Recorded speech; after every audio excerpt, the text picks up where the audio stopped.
आज बनाते हैं बटर चिकन कोफ्ते। चिकन का ब्रेस्ट पीस डाला है, फूड प्रोसेसर में डाल दिए है, साथ में प्याज, हरा धनिया, हरी मिर्च, नमक, हल्दी, गरम मसाला पाउडर, कोरिएंडर पाउडर, बड़ी इलायची के दाने, ज़ीरा, गार्लिक, अंडा एक मिक्स करने के बाद अंडा और बटर अच्छे से मिक्स करके रखेंगे फ्रिज में आधा घंटा।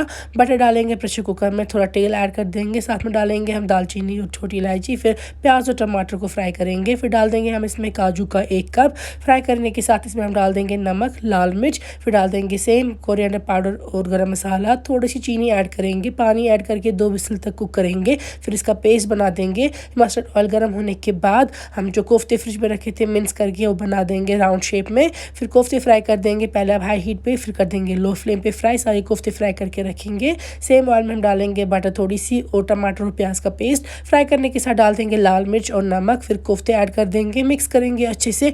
हल्का पानी ऐड करके इसको आप ढक्कन से लिड से कवर करके कुक करेंगे। फिर लिड उठा